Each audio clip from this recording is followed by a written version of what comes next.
হে নবী, লোকেরা আপনাকে কিয়ামতের ব্যাপারে জিজ্ঞেস করে, আপনি কিয়ামতের ব্যাপারে কি বলবেন? আপনি তো কিছু জানেন না এই ব্যাপারে জানে কে? বিশ্বনবী যখন মক্কার জমিনে কিয়ামতের ব্যাপারে বারবার মক্কার লোকদেরকে সাবধান করতে শুরু করলো যে এই দিন না, আরো দিন আছে, এই দিনটাই দিন নয়, বিশাল একটা জগৎ পড়ে আছে, সেটা শুরু হবে কিয়ামত দিয়ে, সব লন্ডভন্ড হয়ে যাবে। তখন লোকেরা বিশ্বনবীর জিজ্ঞেস করতে শুরু করলো, মুহাম্মদ সাল্লাল্লাহু, এই যে তুমি কিয়ামতের কথা বলো, এটা কবে হবে? ইয়াসআলুনাকা আনিস সাআতি আইয়ানা মুরসাহা ফীমা আনতা মিন যিকরাহা ইলা রাব্বিকা মুনতাহাহা। সুবহানাল্লাহ পড়েন। ও নবী, লোকেরা আপনারা জিজ্ঞেস করে কিয়ামত কবে হবে, কিন্তু কবে হবে এটা আপনি কেমন করে বলবেন? এটা তো আপনি জানেন না, গোটা বিশ্বের কেউ জানে না, জানে একজন, তিনি কে? They are asking about the day of resurrection. People are asking you about Qiyamah. Who are you to talk anything about it? Only Allah has the final word regarding Qiyamah. ও নবী, লোকেরা আপনারা কিয়ামত কবে হবে খালি ধরে জিজ্ঞেস করে, তো এই ব্যাপারে আপনি কথা বলবেন কি করে? এই ব্যাপারে কোনো জ্ঞান তো আমি আপনাই দেইনি। কিয়ামত কবে হবে এটা জানি শুধুমাত্র আমি আল্লাহ। চিল্লায় বলেন ঠিক কিনা? বিশ্বনবী মক্কায় কিয়ামতের ঘোষণা দিলেন। বিশ্বনবী বললেন, এই পৃথিবী এরকম থাকবে না, সব ভেঙে চুরে খান খান হয়ে যাবে। আল কারিআতু মাল কারিআতু ওয়া মা আদরাকা মাল কারিআহ। বিকট একটা আওয়াজ হবে, ইসরাফিল যখন সিংহায় ফুৎকার দিবে, গোটা বিশ্বটারে মেসাকার করে দিবে কে?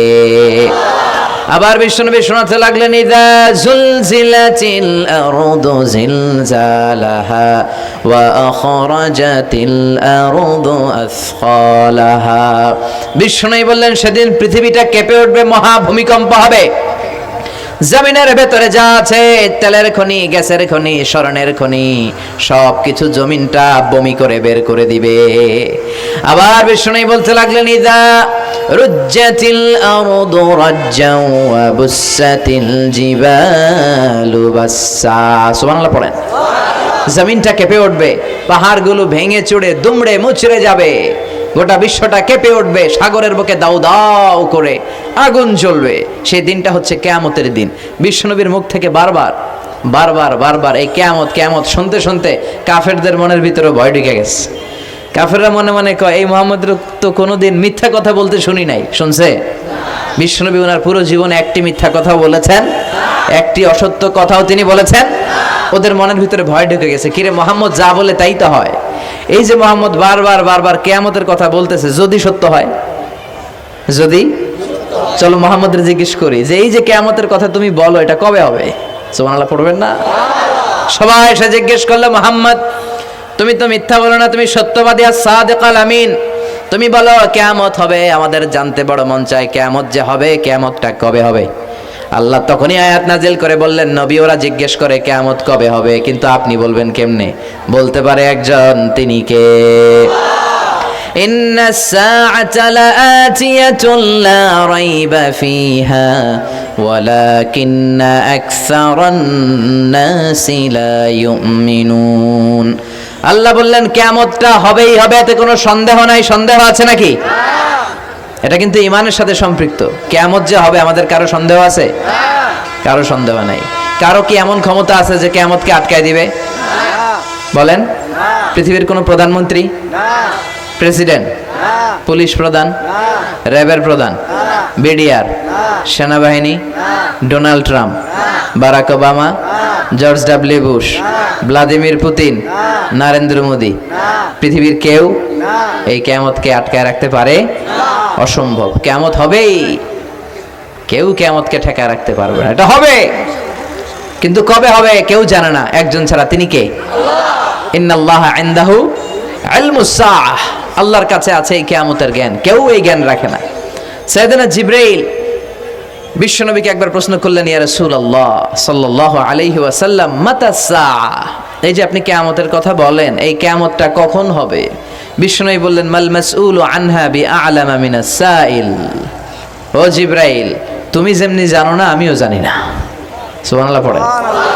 যারা জিজ্ঞেস করা হয়েছে সে জিজ্ঞাসাকারীর চেয়ে ভালো জানে না, মানে তোমার যা দশা আমারও একই দশা, তুমিও জানো না আমিও জানি না, তো জানে কে? আবার এক সাহাবী বললেন, ইয়া রাসূলুল্লাহ মাতা সাআ, কিয়ামত কবে হবে? বিশ্বনবী কোনো উত্তর না দিয়ে আবার সাহাবীরে প্রশ্ন করলেন, বললেন ওয়া মাযা আ'দাত্তা লিস-সাআ, কিয়ামত কবে হবে জানার জন্য পাগল হলে কেন? কিয়ামতের জন্য তুমি কি প্রস্তুত করে রেখেছো? সাহাবী বলে, মা আ'দাত্তু লাহা শাইআন ইয়া রাসূলুল্লাহ, ইয়া রাসূলুল্লাহ আমি কিয়ামতের জন্য কিছুই প্রস্তুত করতে পারি নাই, ইল্লা আন্নী উহিব্বুল্লাহ ওয়া রাসূলুহু, তবে একটা জিনিস আছে, সেটা কি? সেটা হচ্ছে আমি আল্লাহরে আর আল্লাহর রাসূলরে বড় ভালোবাসি। বিশ্বনবী বললেন, ফা ইন্নাকা মা আমান আহবাবতা, তুমি তো ভালো জিনিসে জোগাড় করেছো, জেনে রাখো তুমি যাদেরকে ভালোবাসো কিয়ামতের দিন জান্নাতে ঢুকে কিয়ামতের পরে জান্নাতে তাদের সাথেই তুমি থাকবা। যার সাথে যার ভালোবাসা তার সাথেই তার জান্নাত। চিল্লায় বলেন ঠিক কি না? তাহলে বোঝা গেল এই কিয়ামত হবেই, এই কিয়ামতরে কেউ ঠেকায় রাখতে পারে না। আর কিয়ামত কবে হবে এটা কেউ জানেও না, এমনকি জিবরাইলও জানতেন না। সাইয়েদনা জিবরাইল, এমনকি বিশ্বনবী মুহাম্মদ রাসূলুল্লাহ সাল্লাল্লাহু আলাইহি ওয়াসাল্লামও জানতেন না, জানে শুধু একজন, তিনি কে? কিন্তু অনেকে দেখবেন ইদানিং কালে বলে ফেলে যে অমুক সালে কিয়ামত, আছে না নাই? বই করে নাই এগুলা, হ্যাঁ অনেক জায়গায় কিন্তু এরকম বলে 25 সালে কিয়ামত, 30 সালে, 35, 40, এটা বলার ক্ষমতা আপনারা দিয়েছে কে? এটা তো মিনাল উমুর আল গায়বিয়াত, অদৃশ্যের খবর। অদৃশ্যের খবর তো কেউ জানে না, কে জানে? অদৃশ্যের খবরের ব্যাপারে কিছু বলতে চাওয়া মানে অদৃশ্যের ব্যাপারে হস্তক্ষেপ করা, এটা কুফরি। কথা বলেন। এজন্য কিয়ামত কবে হবে এক্সাক্ট টাইম এটা আল্লাহ জানে, বিশ্বনবীও জানতেন না। তবে বিশ্বনবী কিয়ামতের কিছু আলামত আমাদের সাথে শেয়ার করেছেন। হাদিসের পরতে পরতে, হাদিসের প্রামাণ্য কিতাবগুলোতে যখন আপনি পড়বেন, চ্যাপ্টারগুলোতে পড়বেন, বিভিন্ন জায়গায়, বিভিন্ন নসিহাতে, বিভিন্ন আলোচনায় বিশ্বনবী মুহাম্মদ রাসূলুল্লাহ তিনি বর্ণনা করেছেন যে কিয়ামতের আগ দিয়ে গোটা বিশ্বের, গোটা পৃথিবীর সামাজিক অবস্থা, রাষ্ট্রীয় অবস্থা, পারিবারিক অবস্থা এরকম হবে। কি কি আলামত বিশ্বনবী বলে গেলেন, আমাদের জানার দরকার আছে না নাই? আমরাও কিন্তু অবাক করা কোনো কাণ্ড দেখলে বলে ফেলি এটা কিয়ামতের আলামত, বলি না? কথা বলেন। আমরা যদি বেহায়াপনা দেখি, বিশেষ করে ধর্মপ্রাণ মুরব্বী যারা আছে, এরা বেহায়াপনা দেখলে সহ্য করতে পারে না, এরা বলে এগুলো কিয়ামতের আলামত। আছে না নাই?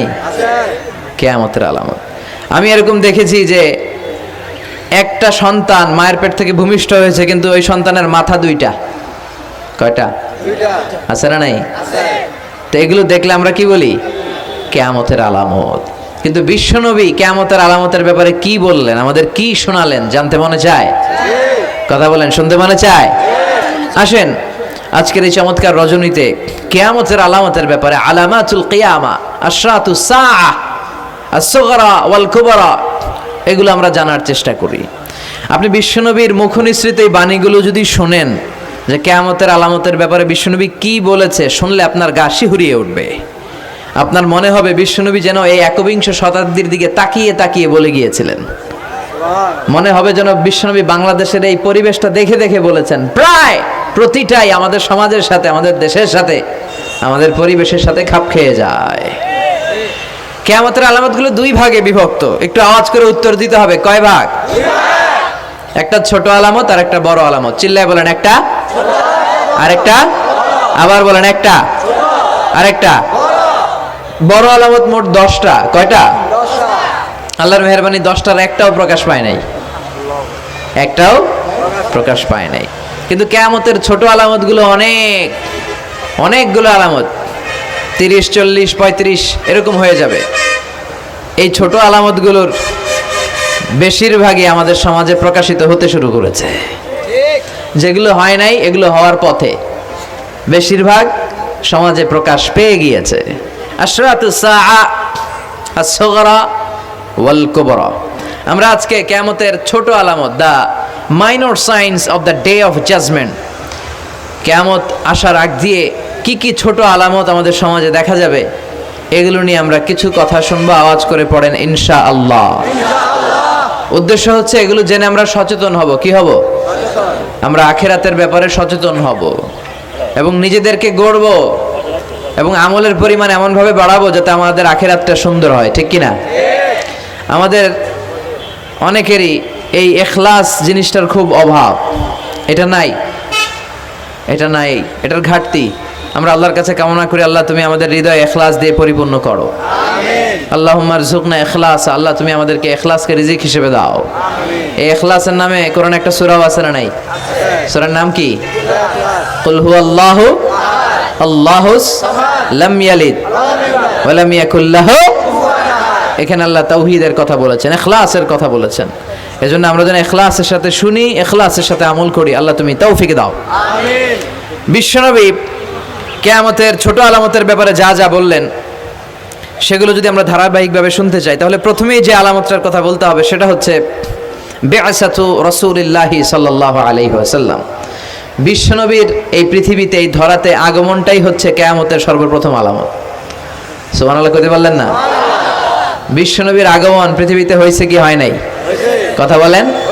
বিশ্বনবী যে আসছেন আবার চলে গেছেন, বিশ্বনবীর আগমনটা হয়ে গিয়েছে পৃথিবীতে কয় বছর চলে গেল?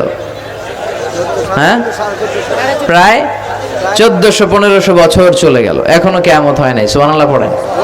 বিশ্বনবী বলতেন বুইস্তু আনা ওয়া সাআতু কাহাতাইন, আমি এবং কিয়ামত এইভাবে পিঠাপিঠি হয়ে নাজিল হয়েছি। এই আঙ্গুল থেকে এই আঙ্গুলের মাঝখানে যেমনি তেমন কোনো ব্যবধান নাই, আমি বিশ্বনবী আর কিয়ামতের মাঝখানেও তেমন কোনো ব্যবধান নাই। বিশ্বনবী সাহাবাদেরকে বুঝাতে যে প্রায় এরকম আঙ্গুল ব্যবহার করতেন, আঙ্গুল ব্যবহার করতেন, ইশারা দিতেন, আঁকাঝোঁকা করতেন। এখন আধুনিক শিক্ষা পদ্ধতিতে এগুলো ব্যবহার হতে শুরু হয়েছে। এগুলো সব বিশ্বনবীর মেথোডোলজি। সুবহানাল্লাহ পড়বেন না? বিশ্বনবী আবার আরেক জায়গায় বলেছিলেন আনা ওয়া কাফিলুল ইয়াতীমি কাহাতাইন, আমার আঙ্গুলের দিকে দেখতেছেন? হ্যাঁ, আনা ওয়া কাফিলুল ইয়াতীমি কাহাতাইন, আমি আর ইয়াতীমের রক্ষণাবেক্ষণকারী জান্নাতে এরকম কাছাকাছি থাকবো। এই দুই আঙ্গুল যেমনি কাছাকাছি, আমি আর ইয়াতীমের রক্ষণাবেক্ষণকারী এরকম জান্নাতে থাকবো কাছাকাছি। আমরা এখন রক্ষণাবেক্ষণ করব কি? ইয়াতীমের সম্পদ লুণ্ঠনের ক্ষেত্রে আমরা এক নাম্বার। চিল্লা এখন ঠিক কিনা? ইয়াতীমের মাথায় হাত বুলিয়ে দিলে আল্লাহ খুশি হয়ে যায়। এতিমদেরকে ভালোবাসলে আল্লাহ তারে ভালোবাসে। এতিমের জন্য দান সদকা করলে তার মর্যাদা বাড়ায় দেয় কে? আল্লাহ। আমাদের এলাকাগুলোতে এতিমখানা নাই? আমাদের সমাজে এতিম আছে না নাই? তার বাবা নাই, তার মা নাই, এতিম। আপনি তার ঘরে খাবার পৌঁছে দেন, আপনার আব্বার কবরটারে জান্নাতে টুকরা বানায় দিবে কে? আল্লাহ। এতিম মিসকিনদেরকে সহায়তা করবেন, দান সদকা ওইখানে করবেন। ওইদিকে টাকা না দিয়ে মাজারে যে টাকা দেয় এরকম লোক আছে না নাই? মাজারে টাকা দেওয়া যাবে অপ্রয়োজনে? মাজারে কেন টাকা দিবেন? ওখানে একজন লোক শুয়ে আছে, পড়ে আছে, ওনার টাকা লাগবে? টাকা লাগবে আমগো জীবিত যারা আছে আমাদের। কথা কন। গরিব, দুস্থ, সুবিধা বঞ্চিত মানুষ যারা আছে তাদের টাকা লাগবে। এজন্য মাজারে যে মানত করা যাবে? মানত করতে হবে একজনের নামে। চিৎকার করে বলেন চিনি কে? আল্লাহ। অনেকে দেখবেন মাজারে যে মোমবাতি দিয়ে আসে, আগরবাতি দিয়ে আসে, হ্যাঁ, কাপড় দিয়ে আসে, ছাগল দিয়ে আসে, মুরগি দিয়ে আসে, গরু দিয়ে আসে, আছে না নাই? আলহামদুলিল্লাহ নারায়ণগঞ্জে এগুলা নাই। হ্যাঁ হ্যাঁ আছে। আহা, আল্লাহ তুমি বুঝার তৌফিক দাও। দেখবেন মাজারে আবার মশারিও দিয়ে রাখে, আছে না নাই? যিনি শুয়ে আছে ওনার কি মশায় কামড়ায়? তো উনি যদি মশার কামড় থেকে নিজের বাঁচাইতে না পারে, উনি আমগরে বাঁচাবে কি? কথা বলেন। আবার দেখবেন অনেক ড্রাইভার অনেক মাজারের পাশ দিয়ে যখন যায় সে গাড়ি স্লো করে ফেলে। ড্রাইভারকে জিজ্ঞেস করেন যে তুমি স্লো করলা কেন? সে বলে এখানে বাবার মাজার, বাবা অনেক গরম। গাড়ি উল্টায় দিবার পারে। কি করতে পারে? আচ্ছা, গাড়ি উল্টালে কি হয়? দুর্ঘটনা হয়, মানুষ মারা যায়। যারা মানুষ মারে এরা কি বাবা নাকি ডাকাত? তো এ কেমন আল্লাহর ওলি, সে মানুষ মেরে ফেলে। আপনি একটু আকল খাটালে আপনি বুঝতে পারবেন যে এগুলোর সাথে ইসলামের কোনো সম্পর্ক নাই। ইসলাম শিখায় চাইতে হবে একজনের কাছে। ইদা সাআলতা ফাসআলিল্লাহ, ফরিয়াদ করবা তো কার কাছে করব? চাইতে হবে কার কাছে? ছেলে চান কে দিবে? মেয়ে চান কে দিবে? ছেলে মেয়ে দুইটা চান কে দিবে? ব্যবসায় সফল হতে চান কে দিবে? জান্নাতি হতে চান কে দিবে? আল্লাহ ছাড়া কেউ কিছু দিতে পারে? বিশ্বনবী মুহাম্মদ রাসূলুল্লাহ সাল্লাল্লাহু আলাইহি সাল্লাম কি আমাদের কিছু দিতে পারে? না। এজন্য ওনার কবরে যেও চাওয়া যায় না, ওনারে সালাম দেওয়া যায়। ওখানে যে বিশ্বনবীকে সালাতু সালাম পাঠানো যায়, কিন্তু বিশ্বনবীরে বলা যায় না ইয়া রাসূলুল্লাহ আমার একটা মেয়ে দেন, আমার একটা ছেলে দেন, ইয়া রাসূলুল্লাহ আমার নির্বাচনে পাশ করাইয়া দেন। এখন নির্বাচন আসছে নতুন না, প্রায় দেখি অ্যানাউন্সমেন্ট চলতেছে কাউন্সিলর নির্বাচন। তো বিশ্বনবীর কবরের সামনে দাঁড়িয়েও চাওয়া যায় না। তো বিশ্বনবীর কবরের সামনে দাঁড়িয়ে কিছু চাইলে সৌদি পুলিশ হাতের মধ্যে লাঠি দিয়ে বাড়ি মারে, দাঁড়াতেই দেয় না। যে এখানে কি চাও তুমি, সামনে কেবলা, কেবলামুখী হও। এই বিশ্বনবী যার কাছে যাইতেন তার কাছে চাও, তিনি ছাড়া কিচ্ছু করার ক্ষমতা গোটা বিশ্বে কারো নাই। আল্লাহর ধনভাণ্ডার কত বিশাল, তিনি আমাদের সবাইকে যদি জান্নাতুল ফেরদাউস দিয়ে দেয়, ওনার জান্নাতের মধ্যে ঠেলাঠেলি হবে তো না? কথা কন। বিশ্বনবী 8টা জান্নাতের যে স্টেজ, এই 8টার সবগুলাই থাকবে না, উনি থাকবে জান্নাতুল ফেরদাউস। কোনটায় থাকবে? তাহলে আমরা থাকবো কই? ইনশাআল্লাহ করবেন না? নবী থাকবে একটাই, আমরা আরেকটাই। এটা সম্ভব? অন্য কোন জান্নাত দিয়ে আমাদের বুঝ দেওয়া যাবে? আমরা আল্লাহর কাছে বলবো, আল্লাহ আমগো নবী যেদিকে, আমরা থাকবো বিশ্ব নবী থাকবে জান্নাতুল ফেরদাউস, আমরাও থাকবো ফেরদাউস। ইনশাআল্লাহ পড়েন। এত বিশাল জান্নাত, কোনো ধাক্কা ধাক্কি নাই। জান্নাতের এক একটা দরজা চিনেন তো না? বিশ্বনবী যখন জান্নাতের দরজার বর্ণনা দিচ্ছেন, বিশ্বনবী বলছেন ইন্নাল মিসরা আইন মিন মাসারিআল জান্নাহ মা বাইনা মক্কা ওয়া হাজার। ও সাহাবারা, জান্নাতের দরজাগুলো কত বড়, শোনো শোনো। বিশ্বনবী বললেন সৌদি আরবের মক্কা শহর থেকে বাহরাইনের হাজার শহর যত লম্বা, জান্নাতের এক একটা দরজা তত লম্বা। তার মানে এক এক ধাক্কায় কয়েকশো কোটি লোক জান্নাতে ঢুকে যাবে। তো ওই জান্নাতে আমরা সবাই যদি ফেরদাউসে থাকি, আল্লাহর কোনো ঘাটতি আছে? ওই আল্লাহরে থইয়া মাজারে যায়, ওই আল্লাহরে না ডেকে বাবারে ডাকে, ওই আল্লাহর কাছে না যেয়ে মাজারে যে লাল সালু দিয়ে আসে। দেখবেন যে লোকটা মাজারে মশারি দেয়, ওর বাবের ডেঙ্গু রোগ, ওর মারে মশাই কামড়ায়, ওর বাবারে মশাই কামড়ায়। বাপ মার কাছে যায় না। বাপ মা যে কত বড় পীর সাহেব, গোটা বিশ্বের পীর সাহেবরা যদি একটা দোয়া করে আর বাবা মা যদি আরেক পাশে দোয়া করে, বাবা মার দোয়া আগে আগে কবুল হয়ে যাবে। এজন্য চাইতে হবে একজনের কাছে, তিনি কে? বিশ্বনবী যখন বুঝাতেন, মাঝে মাঝে হাতের ইশারায় বুঝাতেন। সুবহানাল্লাহ পড়েন। বিশ্বনবী যখন বুঝাতেন, মাঝে মাঝে প্রশ্ন করে বুঝাতেন, মাঝে মাঝে প্রশ্ন করে বুঝাতেন। He use to throw question to the audience. শ্রোতাদেরকে প্রশ্ন ছুড়ে দিতেন। প্রশ্ন ছুড়ে দিলে কি লাভ জানেন? শ্রোতারা ভাবতে শুরু করে উত্তরটা কি, কি এই প্রশ্নের উত্তর। যখন উত্তরটা করতে পারে না, তখন বিশ্বনবী উত্তর বলে দিতেন। যখন উত্তর করতে যে ঠেকে যায় একটা ঠেকা ঠেকা ভাব, তখন যখন উত্তরটা জানা হয়, ওই উত্তর আর ভোলা হয় না। কথা বলেন। বিশ্বনবী সাহাবাদেরকে প্রশ্ন করলেন, ইন্না মিনাশ শাজারাতি শাজারাতুন লা ইয়াসকুতু ওয়ারাকুহা। ও সাহাবারা, গাছের মধ্যে, বৃক্ষলতার মধ্যে এমন একটা বৃক্ষ আছে, এমন একটা গাছ আছে, যেই গাছের কোনো পাতা ঝরে না। মাসালুহা কামাসালুল মুমিন। ওই গাছের দৃষ্টান্ত মুমিনের দৃষ্টান্তের মতো। বলো তো, হাদ্দিসুনি মা হিয়া, দেখি তোমরা পারো কিনা ওই গাছটা কি? কেউ পারে না। কেউ বলে ওই গাছ, কেউ বলে মরুভূমির ওই ক্যাকটাস গাছ, কেউ বলে ওই গুলমলতা, কেউ বলে ওইটা, কেউ বলতে পারে না। বিষ্ণু বললেন কারোটা হয়নি। ইন্নাহা নাখলা, এটা হলো খেজুর গাছ। সাহাবারা ভাবসারে খেজুর গাছ তো প্রত্যেক ঘরের পিছনে পিছনে, এটা ধরছে নাকি? ধরলে তো কঠিনটাই ধরবে। এজন্য সাহাবাদের প্রত্যেক বাড়ির পাশে খেজুর গাছ। ওইদিকে মন যায় না, মন গেছে দূরে, দেখি তো কোন গাছ, খুঁজে পায় না। সুবহানাল্লাহ পড়েন। এই যে বিশ্বনবীর শিখানোর পদ্ধতি, education system, how to teach the children, আপনি ছাত্রদেরকে কিভাবে পড়াবেন, এটা বিশ্বনবী হাতে কলমে আমাদেরকে শিখিয়ে গিয়েছে। ওই মজলিসে আব্দুল্লাহ ইবনে ওমর রাদিয়াল্লাহু আনহু আর ওনার বাবা ওমরে ফারুক দুইজনই উপস্থিত ছিলেন। বাড়িতে যাওয়ার পরে ছোট্ট আব্দুল্লাহ ইবনে ওমর সাইয়েদনা ওমরে ফারুককে বলেন, আব্বা, বিশ্বনবী যে আজকে প্রশ্নটা করছিল, আমি কিন্তু উত্তর জানতাম। সুবহানাল্লাহ কইবেন না? ওমরে ফারুক বললেন, বলো কি, তুমি জানতা যেটা খেজুর গাছ? আব্দুল্লাহ ইবনে ওমর বলে, না আমি আবি, হ্যাঁ আমি জানতাম। তো বললা না কেন? তুমি যদি আজকে উত্তর দিতে পারতা, তাহলে আরবরা লাল কপালের উট পেলে অনেক খুশি হয়ে যায়। তিনি বললেন, লাল চাঁদওয়ালা উট পেলে মানুষ যেরকম খুশি হয়, আজকে তো আমি অত খুশি হইতাম, বিশ্বনবীর সামনে আমার বুকটা এত বড় হয়ে যেত যে আমার ছেলে উত্তর করতে পেরেছে। আব্দুল্লাহ ইবনে ওমর বললেন, আপনি আমার আব্বা, আশেপাশে চাচারা কেউ পারে না, আমি কেমনে কই? সুবহানাল্লাহ কইবেন না? দেখেন বিশ্বনবীর শিখানোর কত চমৎকার পদ্ধতি। তো সে পদ্ধতির অংশ হিসেবে বিশ্বনবী এরকম আঙ্গুল দিয়ে ইঙ্গিত করতেন আর বলতেন, আনা ওয়া কাফিলুল ইয়াতীমি কাহাতাইন, আমি এবং ইয়াতিমের যত্ন যারা করে তারা জান্নাতে একসাথে এইভাবে থাকবো। আবার কিয়ামতের বর্ণনা দিতে যে বিশ্বনবী বললেন, আনা ওয়া সাআতু কাহাতাইন, আমি আর কিয়ামত এরকম পিঠাপিঠি, আমার আর এই দুইটা আঙ্গুলের মাঝখানে যেমনি তেমন ব্যবধান নাই, আমি আর কিয়ামতের মাঝখানেও তেমন ব্যবধান নাই। চিল্লায় পড়েন আল্লাহু আকবার। তাহলে বিশ্বনবীর ঘোষণা অনুযায়ী কিয়ামতের প্রথম আলামত হচ্ছে বিশ্বনবীর স্বয়ং আগমন। এটা হয়েছে কি হয় নাই? এরা হতে হেলে দুলে নুরানি তনুকে আসে হায়, সারা দুনিয়ার হেরে মেরে পর্দা খুলে খুলে চায়, সে যে আমার কামলিওয়ালা কামলিওয়ালা। তার ভাবে বিভোল রাঙা পায়ের তলে, পর্বত জঙ্গল টল মল টলে, খুরমা খেজুর বাদাম জাফরানি ফুল ঝরে ঝরে যায়, সে যে আমার কামলিওয়ালা কামলিওয়ালা। সুবহানাল্লাহ পড়েন। এই কামলিওয়ালা নবীর আগমনটাই কিয়ামতের প্রথম আলামত। তাহলে প্রথম আলামত আমরা পাইছি কি পাই নাই? পেয়ে গেলাম।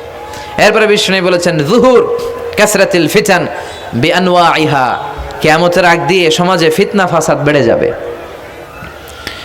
পারিবারিক ফিতনা আমাদের আছে না নাই? সামাজিক ফিতনা, একটু আওয়াজ করে উত্তর দিবেন। রাষ্ট্রীয় ফিতনা, নারী ঘটিত ফিতনা, খালি ফিতনা আর ফিতনা। আপনি যেদিকে তাকাবেন ওইদিকেই ফিতনা। আপনি চাইলেও আপনার ঈমান বাঁচাতে পারছেন না। আমরা চাই আমার চোখটা হেফাজত করব, পারছি না।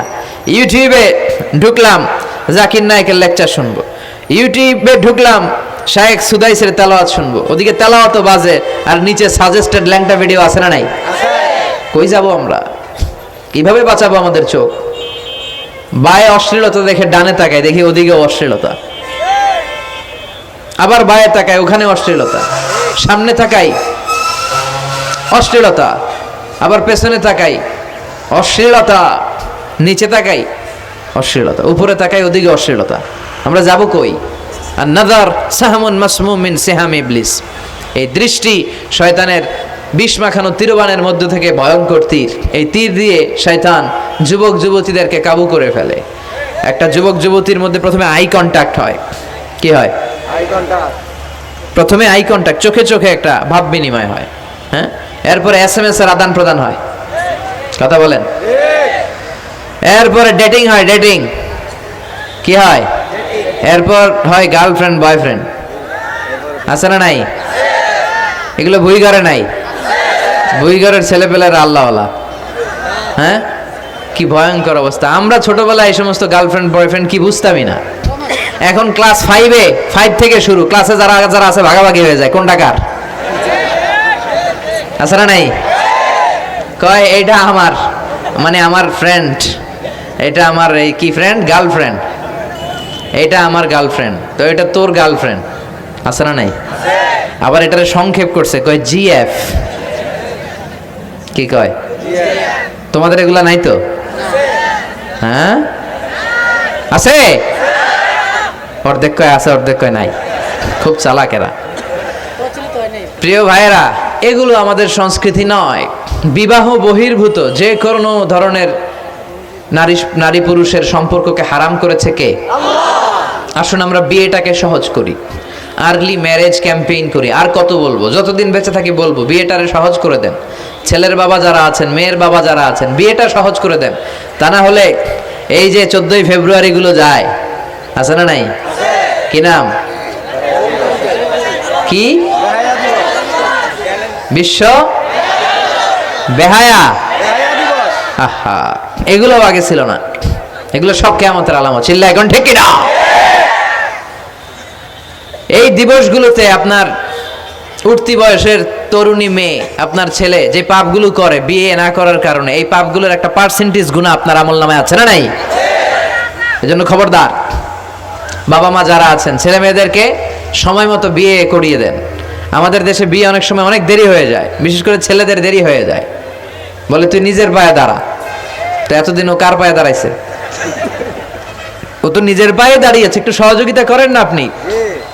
বিয়েটা সহজ করে দেন। বিয়ের চেয়ে ভালো কাজ পৃথিবীতে নাই। হ্যাঁ, ইয়াং পোলাপানরা অনেক খুশি হয়ে গেছে। হ্যাঁ, বিয়ে করবে তোমরা। বিয়ে বহির্ভূত GF BF এর দরকার আমাদের নাই। চিল্লায় বলেন ঠিক কিনা? এগুলোর বিরুদ্ধে আমাদের জিহাদ। ইসলামের ইমেজকে, আমাদের মোরালিটি, আমাদের এথিক্যাল স্ট্যান্ডিং পয়েন্ট যেখানেই নষ্ট হবে, ওগুলোর বিরুদ্ধে আমাদেরকে সোচ্চার হতে হবে। এই নৈতিকতার অবক্ষয় হতে হতে এমন পর্যায়ে ঠেকেছে বাংলাদেশটা এখন জাহান্নামের টুকরা হয়ে গিয়েছে। এখন মেডিকেলের ডাস্টবিনে ছোট্ট ছোট্ট নবজাতক বাচ্চার লাশ পাওয়া যায়। এগুলো সব 14 ফেব্রুয়ারি পালনের ফসল। এগুলোর সাথে মুসলমানদের কোনো সম্পর্ক থাকতে পারে না। এগুলো ইসলামের সাথে কোনো সম্পর্ক নাই। এগুলো হচ্ছে পাশ্চাত্য থেকে আমদানি করা, পার্শ্ববর্তী দেশ ভারত থেকে আমদানি করা। আমাদেরকে যে ইসলামের সুশীতল বাণী বিশ্বনবী শিখিয়েছেন, আমাদের জানিয়েছেন, দ্যাটস এনাফ ফর আস, এটাই আমাদের জন্য যথেষ্ট। এজন্য এই যুগটা হচ্ছে বিশ্বনবী বললেন ফিতনার যুগ। আখিরি জামানায় জ্বলন্ত আগুনের কয়লা নিয়ে হাতে রাখাটা সহজ হয়ে যাবে, কিন্তু ঈমান নিয়ে টিকে থাকা কঠিন হয়ে যাবে। আপনি চাইলেও ভালো থাকতে পারবেন না, আপনি হকের কথা চাইলেও বলতে পারবেন না। ঝুঁকি আছে না নাই? গুম আছে না নাই? ক্রস ফায়ার আছে না নাই? কে কোন দিক দিয়ে গুম টেরি পাওয়া যাবে না, কিন্তু এই হকের রাস্তা আমরা ছাড়বো না।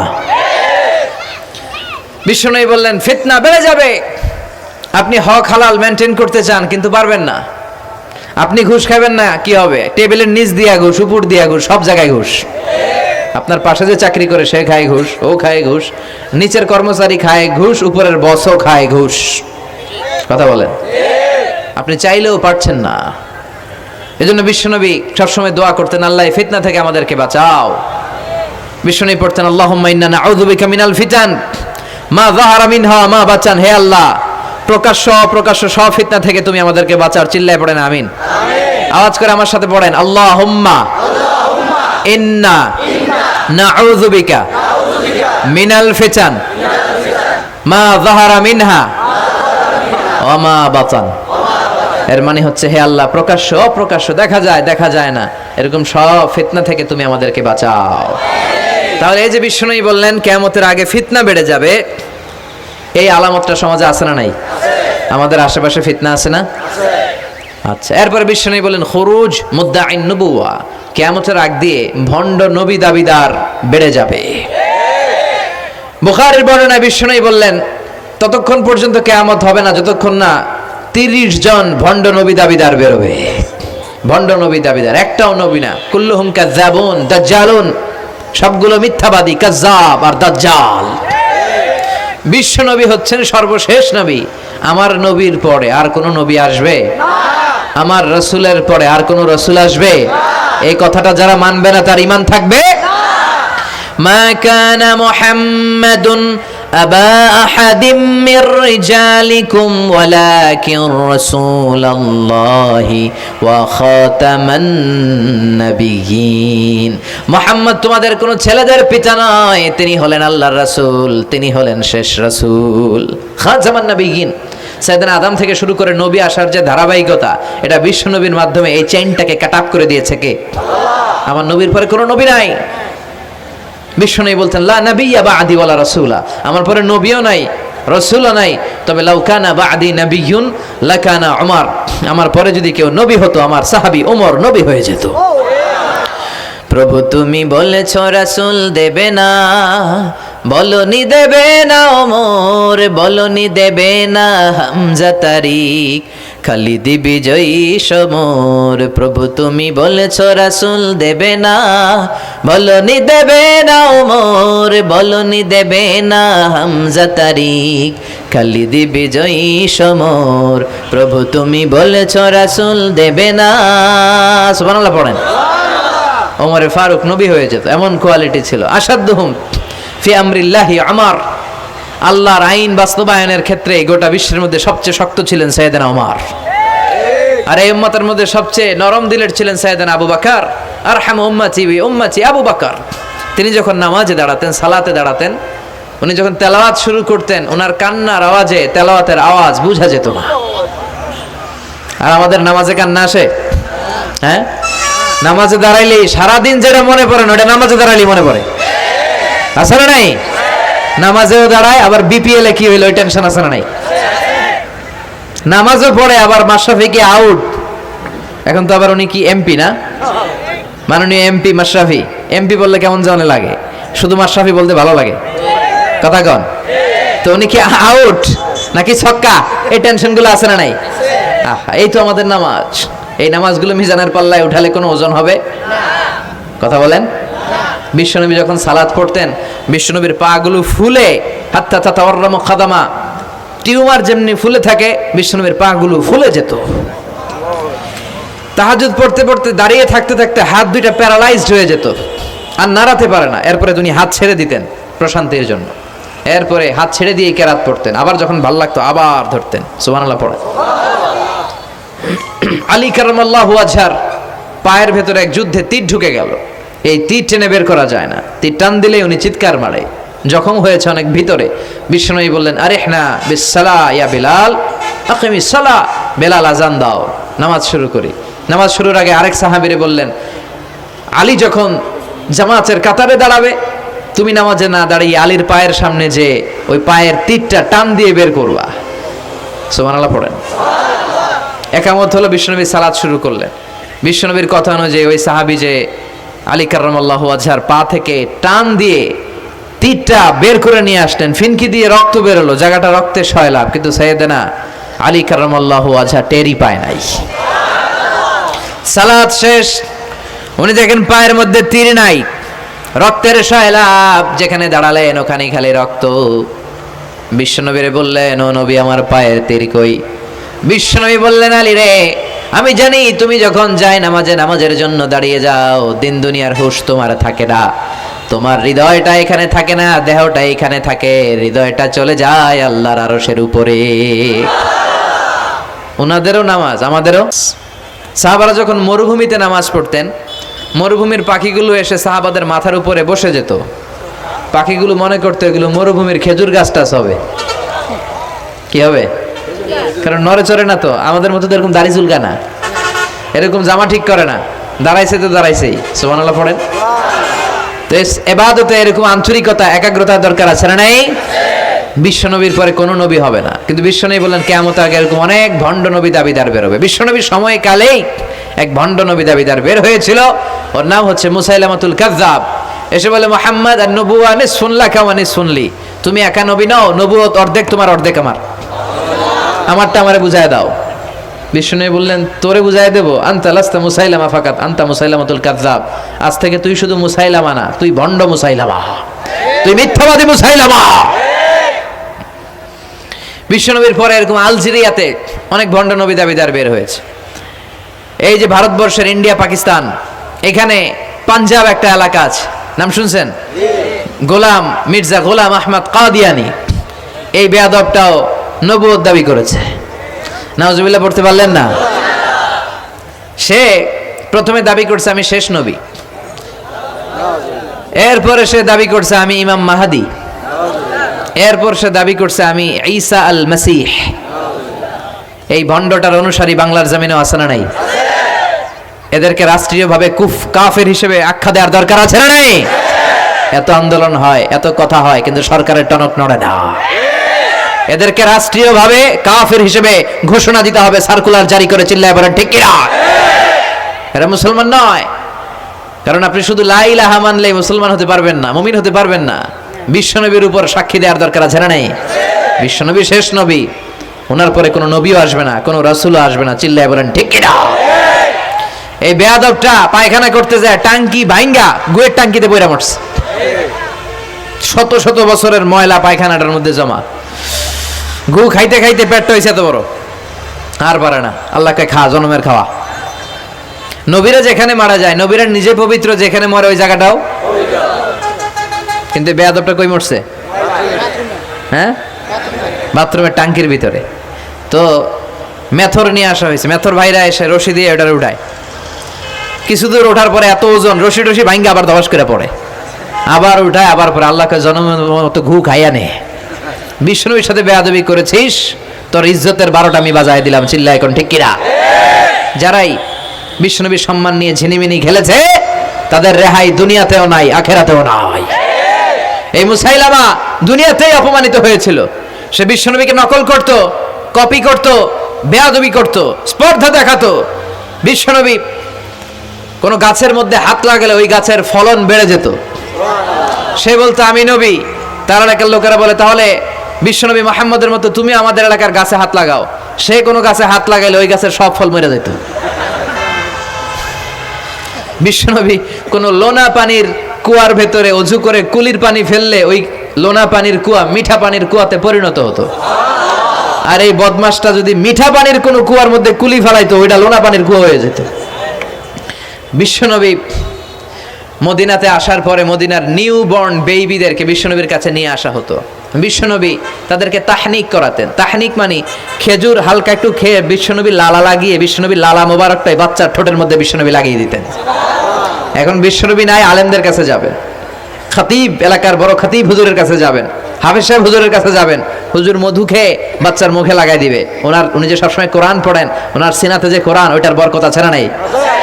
বিশ্বনবী তাহানিক করতেন, খেজুর খেয়ে ওই লালা মিশ্রিত খেজুর বাচ্চার মুখে লাগিয়ে দিতেন আর বাচ্চার মাথায় হাত বুলিয়ে দিতেন। বিশ্বনবীর হাত মদিনার যে সমস্ত নবজাতক বাচ্চাদের মাথায় লেগেছে, বাচ্চাদের মাথার চুল বড় করে দিয়েছে কে?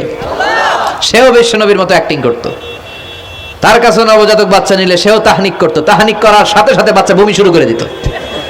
আর মাথায় হাত লাগায় দিলে মাথার চুল বাড়াতো, বড় কথা, আজীবনে বাচ্চাগুলো টাক মাথা থাকতো।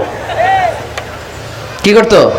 টাক মাথা। তার মানে বেয়াদবির পরিণাম, অপমান দুনিয়া থেকেই শুরু হয়ে যায়। তো বিশ্বনবী বললেন এই ভণ্ডদের আবির্ভাব শুরু হবে। আমাদের এই সমাজে ভণ্ড আছে না নাই?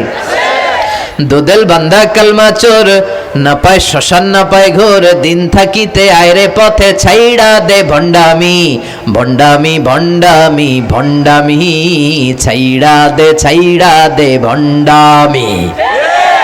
নামাজ কালাম পড়ে না, ইবলিশ শয়তানের নানা। আছে না এরকম? ইসলামের লেবাস লাগায়, দাড়ি রাখে, চুল বড় রাখে, জট পাকায় রাখে, রোজা নাই, নামাজ নাই, পরিচ্ছন্নতা নাই, আতর নাই, গোসল নাই। আছে না নাই? এরকম ভণ্ড পীর আছে না নাই? হক্কানি পীর যারা, তাদের বিরুদ্ধে আমার কোনো কথা নাই, কারণ এদেশে অনেক লক্ষ লক্ষ হিন্দুরা এই হাক্কানি পীরদের হাতে হাত রেখে কালিমা পড়ে মুসলমান হয়েছে। তাদেরকে আমরা সাপোর্ট করি। আমাদের বিরুদ্ধাচারণার হুঙ্কার হচ্ছে ভণ্ডদের বিরুদ্ধে। এই দেশে এত ভণ্ড পীর, এই দেশে যত ভণ্ড পীর আছে অনেক দেশের জনসংখ্যাও এত নাই। কথা বলেন? অনেক ভণ্ড পীর আছে সারা বছর নাকি গোসল করে না, বছরে করে একবার, ওই গোসলের পানি মুরিদরা খায় সব সাবার। আছে না নাই? এগুলোর সাথে আমাদের কোনো সম্পর্ক। বিশ্বনবী বললেন এরকম ভণ্ডদের আবির্ভাব সমাজে হবে কিয়ামতের আগে। এই আলামতটা সমাজে আছে না নাই? দেখেন বিশ্বনবী যাই বললেন অক্ষরে অক্ষরে মিলে যায়। এরপরে বিশ্বনবী ফরমান কাসরাতুল হারাজ, কিয়ামতের আগে হারাজ বেড়ে যাবে। সাহাবারা বললেন ওমাল হারাজ ইয়া রাসূলুল্লাহ, হে নবী হারাজ কি? বিশ্বনবী বললেন হাদা হুয়াল হারাজ, হাদা হুয়াল হারাজ। কি বুঝলেন? মারামারি, কোপাকুপি, যুদ্ধ। আছে না নাই? আমরা কি যুদ্ধ চাই?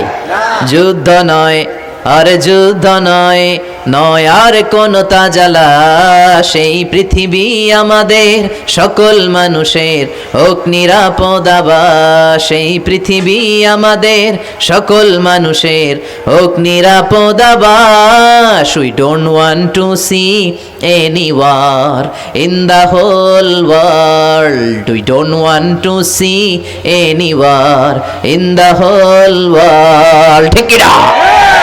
আমরা কোনো যুদ্ধ দেখতে চাই না, মারামারি দেখতে চাই না, অন্যায় হত্যাকাণ্ড, বিচার বহির্ভূত কোনো হত্যাকাণ্ড আমরা এদেশে দেখতে চাই না। তো বিশ্বনবী বললেন কিয়ামতের আগে এগুলো বেড়ে যাবে। বিশ্বনবী বললেন যে হত্যা করবে সে জানবে না কেন আমি হত্যা করলাম। এরকম হত্যা দেশে আছে না নাই? উপরের নির্দেশ, উপরের টেলিফোন, শুট করো, পোশাকি বাহিনী পিস্তল আছে, শুট করে দিল, কিন্তু কেন সে মারলো ওই সৈনিক জানে না। এরকম আছে না নাই? আবার যে নিহত হইল সেও জেনে মরতে পারলো না যে আমি কেন বললাম। কথা কন। আহা, এই বাংলার বিভিন্ন নদীতে, মাঠে ঘাটে হাত বাঁধা, পা বাঁধা, চোখ বাঁধা, বস্তাবন্দি করা লাশ পাওয়া যায় কি যায় না? এই দুনিয়ায় তারা বিচার পায় নাই, কিন্তু এগুলোর বিচার আছে না নাই? এগুলোর বিচার যদি না থাকতো, the worldly life will be a joke. এই পৃথিবীটা একটা জোকিং হইতো, জোকিং। জোক করার জন্য আল্লাহ পৃথিবী বানায় নাই। যেগুলোর বিচার এই জমিনে আমরা পাই নাই, সেগুলোর বিচার আখিরাতে হবে। সেদিন হবে আসল বিচার, সেদিন হবে ফাইনাল খেলা। সেদিন হবে কি খেলা? বিশ্বাস হয়? অপেক্ষা আছে না নাই? সবগুলোর বিচার হবে ইনশাআল্লাহ। পড়েন। আপনার জমি মেরে খাইছে, দুনিয়ায় বিচার পান নাই, আহকামুল হাকিমিনের বিচার আছে না নাই? আপনাকে অন্যায় ভাবে আঘাত করেছে, দুনিয়ার বুকে বিচার পান নাই, আখিরাতে বিচার আছে না নাই? বিশ্বনবী বললেন এই মারামারিটা বেড়ে যাবে কিয়ামতের আগ দিয়ে। এখন দেখেন খালি মারামারি, কোপাকুপি। 2 টাকার টেম্পু ভাড়া লইয়া একজন মেরে ফেলাইছে। কয় টাকার? নাউজুবিল্লাহ পড়বেন না? আল্লাহ এই ফিতনা থেকে তুমি আমাদের বাঁচাও। এরপর বিশ্বনবী বললেন দিয়াউল আমানা, কিয়ামতের আগ দিয়ে আমানতের খেয়ানত হবে। এটা আমাদের সমাজে আছে না নাই? বিশ্বনবী বললেন কিয়ামতের আগ দিয়ে আমানতের খেয়ানত হতে থাকবে। ইযা দুইয়াতিল আমানাতু ফান্তাযিরিস সাআ। সাহাবারা প্রশ্ন ছুড়ে দিলেন, ইয়া রাসূলুল্লাহ মাতা সাআ, কখন কিয়ামত হবে? বিশ্বনবী বললেন ইযা দুইয়াতিল আমানা, যখন আমানতের খেয়ানত হবে তখন কিয়ামত হবে। সাহাবীরা আবার প্রশ্ন ছুড়লেন, কাইফা ইদাআতুহা ইয়া রাসূলুল্লাহ, হে নবী আমানতের খেয়ানত কেমন করে হবে? বিশ্বনবী বললেন ইযা উসসিদাল আমরু ইলা গায়রি আহলিহি ফান্তাযিরিস সাআ, যে লোকটা যেই চেয়ারে বসার যোগ্য নয় তাকে যখন ওই চেয়ারে বসিয়ে দেওয়া হবে তখনই কিয়ামত হয়ে যাবে। এরকম আমানতের খেয়ানত তো ভুই করে নাই। ধরেন একজনের আপনারা প্রধান বক্তা হিসেবে দাওয়াত দিলেন, জানে না কোরআন, জানে না হাদিস, জানে না বক্তৃতা, এটা কিয়ামতের আলামত না? এটা আমানতের খেয়ানত না? এই দেশের শিশু বক্তা আছে না নাই? কথা কন। আহা, এদিকে আর কি মানুষ হয়েছে, শিশু বক্তা হইলে 3 গুণ হবে, বিল্ডিং টিল্ডিং ভাঙ্গা, প্যান্ডেল ম্যান্ডেল ঘুরলা, অবস্থা সারা। এত মানুষ, ও যে কি বলে ও নিজেও জানে না, কি যে জানে না ওইটাই জানে না। সবকিছুর একটা বয়স আছে, তোমাকে পড়াশোনা করতে হবে, তোমাকে ডিগ্রি অর্জন করতে হবে, তোমাকে জানতে হবে, তোমাকে বিশ্লেষণ করার, অ্যানালাইসিস করার ক্ষমতা রাখতে হবে। ছোট বাচ্চা যদি মুরব্বির মতো কথা বলে আমরা এটার বেয়াদব বলি। আপনারা বই করে কি বলেন? বেয়াদব। পাশে খতিব সাহেব হুজুর, এখানে হাফেজ সাহেব হুজুর, এখানে ইমাম সাহেব হুজুর, এখানে কামিল মাদ্রাসার প্রিন্সিপাল, এখানে জগৎ বিখ্যাত মুহাদ্দিস, আর সে বেয়াদবের মতো পায়ের উপর পা তুলে আঙ্গুল নাড়িয়ে নাড়িয়ে কথা বলে। এটা কিয়ামতের আলামত। এগুলো বন্ধ করেন, এগুলোর সাথে ইসলামের সম্পর্ক নাই। যারা কোরআনের কথা জানে, যারা আলেম, তাদেরকে দাওয়াত করেন, জ্ঞান গর্ভ আলোচনা করবে, আপনার জীবনকে উজালা করে দিবে কে? আল্লাহ। কিন্তু লোক জড়ো করার জন্য এগুলো করে। আহা, তাফসীর মাহফিলের ভিতরে এই শো অফ, খালি লোক দেখানো মানসিকতা। কে আসলে বেশি লোক হবে এরা দাওয়াত করো, মাহফিল হইলে এরা লাগবে, ওরে লাগবে, এরা লাগবে। আমগো অবস্থা হালুয়া টাইট। 15,000 দাওয়াত ইনভাইটেশনের মধ্য থেকে 90টা প্রোগ্রাম রেখেছে এই বছর। 15,000। এটা কিয়ামতের আলামত না? সুবহানাল্লাহ কয়। আর এটা কিয়ামতের আলামত কেন? আমারে লাগবে কেন? আপনার এলাকায় মুহাদ্দিস নাই? আপনার এলাকায় মুফাসসির নাই? মিজানুর রহমান আজহারীকে লাগবে কেন? মিজানুর রহমান আজহারী যেখানে সুযোগ হবে 2-4 জায়গায় প্রোগ্রাম করবে। এখন তো ইউটিউবে সব দেখা যায় যে এত চ্যানেল, অনেক মাহফিলে এত শ্রোতাও নাই।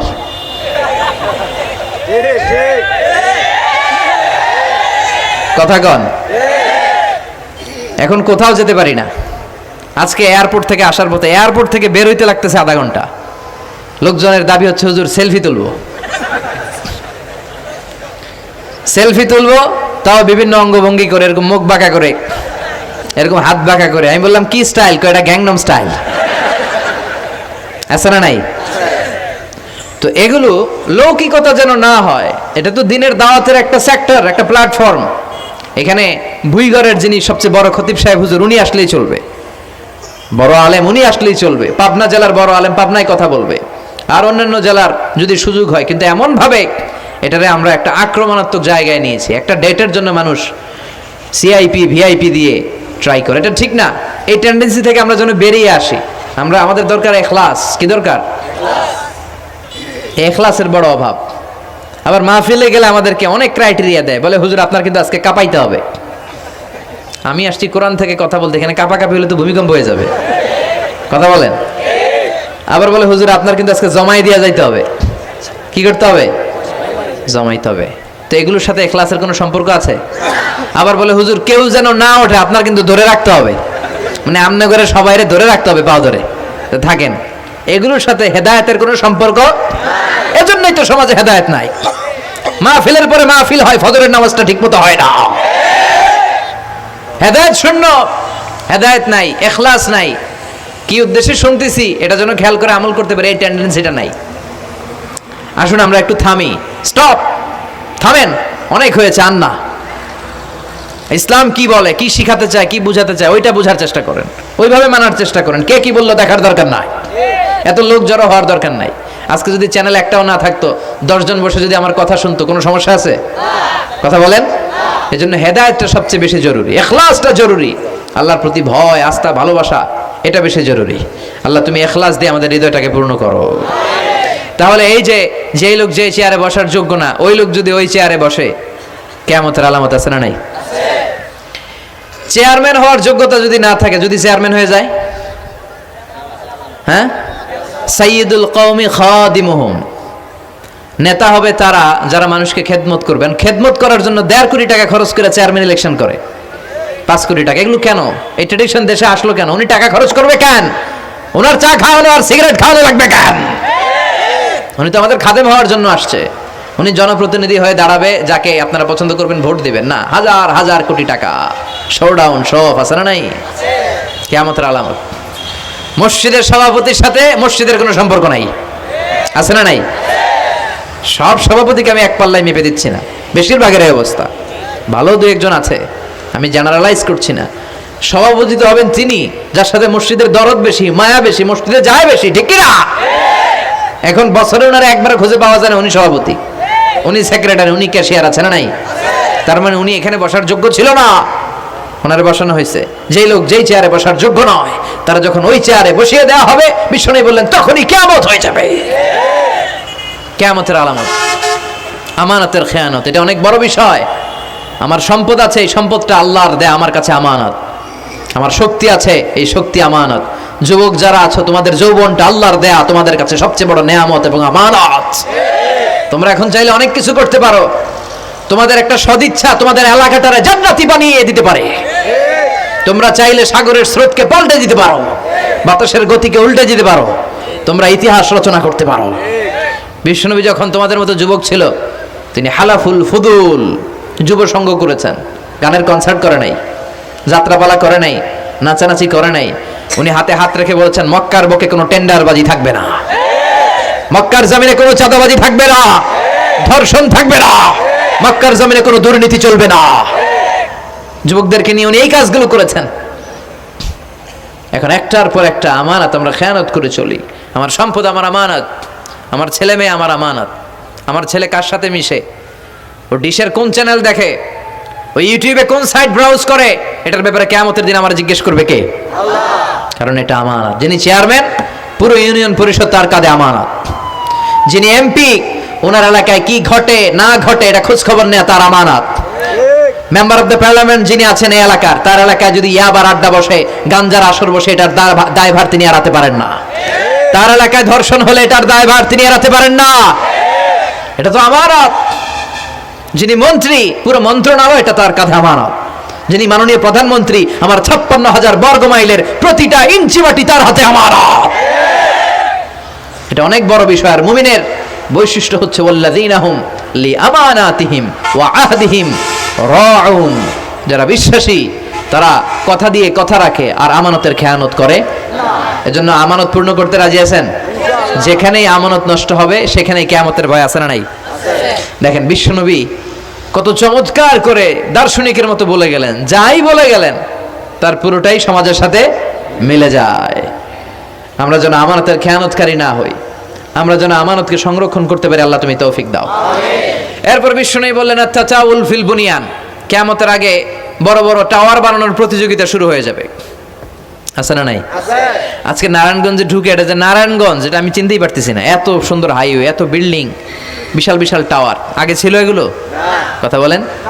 আরব বিশ্বে দেখবেন বুর্জ আল খলিফা, জমজম টাওয়ার, এই টাওয়ার ওই টাওয়ার, একটার পর একটা টাওয়ার। বিশ্বনবী বললেন কাবার পাশে যে পাহাড়গুলো আছে, শুনতেছেন? মনোযোগ আছে? কষ্ট হচ্ছে না তো? কাবার পাশে যে পাহাড়গুলো আছে, কাবার পাশের টাওয়ারের উচ্চতা যদি পাহাড়ের চেয়ে উঁচু হয়ে যায়, ফাআলাম ফাইন্নাল আমরা কদ আযাল্লাক, জেনে রাখো কিয়ামত বেশি দূরে নাই, কিয়ামতের ছায়া তোমার উপরে ছায়া দিচ্ছে। এখন মক্কা শহরের পাহাড়ের চেয়ে হাইট বেশি এরকম বিল্ডিং আছে না নাই? কাবা ঘরের পাশেই তো একটা আছে, জমজম টাওয়ার, 120 তলা উঁচু। দি মক্কার ক্লক টাওয়ার 120 তলা, বিশাল বড় ঘড়ি লাগানো। এগুলো সব কিয়ামতের আলামত। ওর 5 তলা, আমার লাগবে 10 তলা। ওর 2টা গাড়ি আছে, আমার লাগবে 4টা গাড়ি। ও তাহাজ্জুদ পরে আমারও যে পড়তে হবে ওই টেনশন নাই। ওর মেয়ে হেজাব পরে, আমার মেয়েটারও হেজাব পরাবো ওই চিন্তা নাই। ওর ছেলে নামাজে যায়, আমার গাঞ্জা খট্টারও নামাজি বানাবে এই টেনশন করে না। খালি সম্পদ কেমনে বাড়াবে, দুনিয়াবি চিন্তা। এই পৃথিবীটা একটা ধোঁকা। ভুইগরের ভাইরা, এই পৃথিবীটা একটা ধোঁকা। একটু থামেন, sit down and think about death. মৃত্যু সম্পর্কে ভাবেন। The most certain thing in our life is death. আমাদের জীবনের সবচেয়ে সুনির্দিষ্ট নিশ্চিত বিষয়টা হচ্ছে মরণ। মরা লাগবেই, চলে যেতে হবেই, ঠিক কিনা? কিন্তু এই দুনিয়ার মায়াজালে আটকে পড়ে আমরা আখিরাতকে, মৃত্যুকে বেমালুম ভুলতে বসেছি। বিশ্বনবী বললেন কিয়ামতের আগে মানুষের এই টেন্ডেন্সি হবে, মানুষ বড় বড় ইয়াতাতাওয়ালুনা ফিল বুনিয়ান, people will start to compete constructing high rises building in the cities. সমাজে বড় বড় টাওয়ার বানানো শুরু করে দেবে। এটা আছে না নাই? এরপর বিশ্বনবী বললেন যুহুরুন নিসা আল কাসিয়াত আল আরিয়াত আল মাইলাত আল মুমিলাত, কিয়ামতের আগে পোশাক পরিহিতা নেকেড উলঙ্গ নারীদের সংখ্যা বেড়ে যাবে। ভুইগরে মাশাআল্লাহ সব পর্দা মেনটেন করে, আশা করি।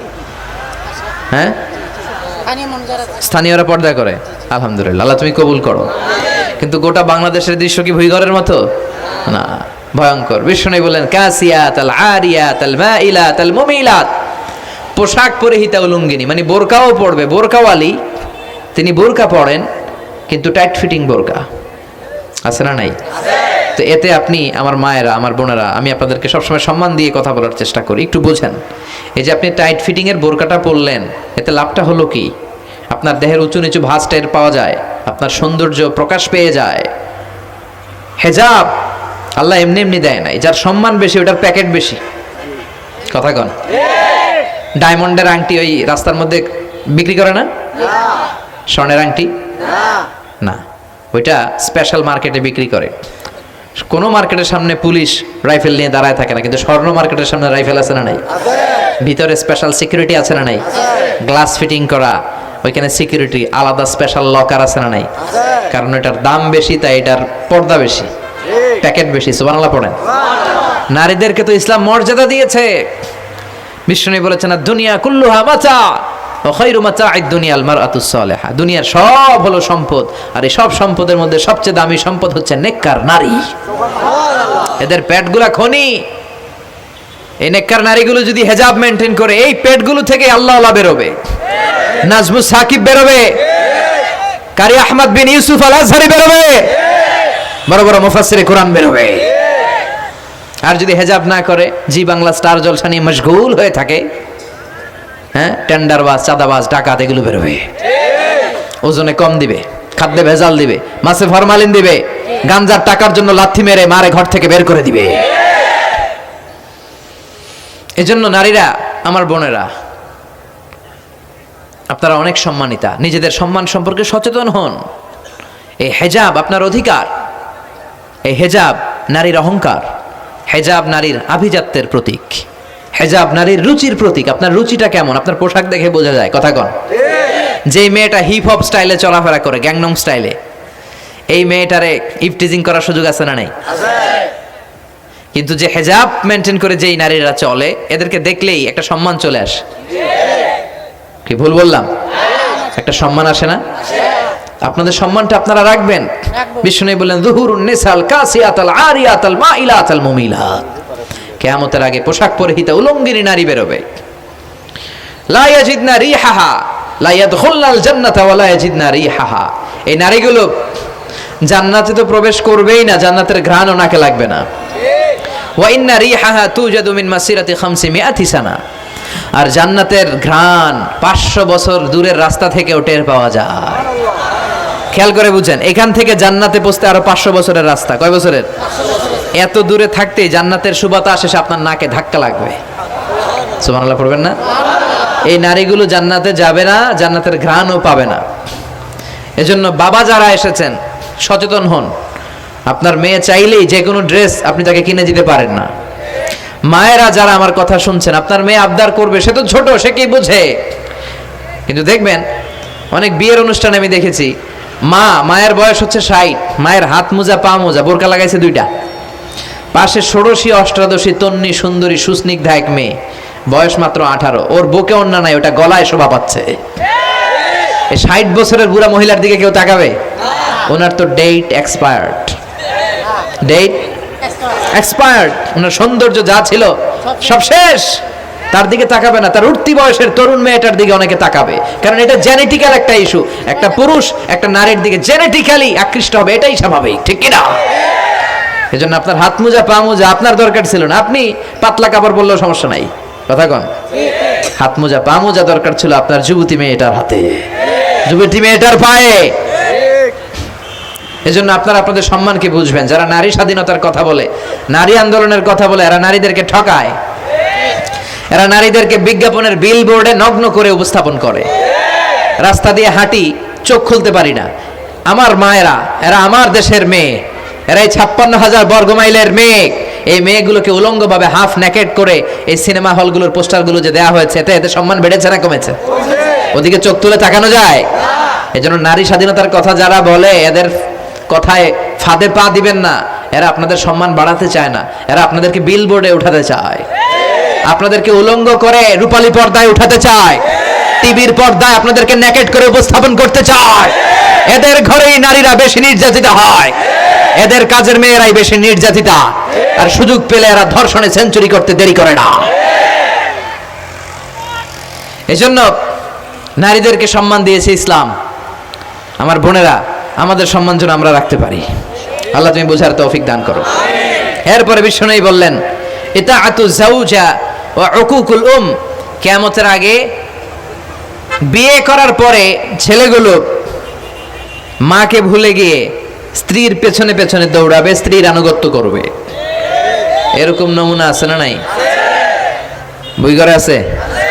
হ্যাঁ, মুরব্বী অনেক পজিটিভ, মাশাআল্লাহ। সবকিছুই উনি কিছু কিছু অথবা নাই, এদিক থেকে আওয়াজ আসতেছে আছে, হয়তো কিছু কিছু আছে, কিছু কিছু নাই, জেনারেলাইজ করা ঠিক হবে না। তো এই জন্য মাকে ভুলে যাওয়া যাবে না।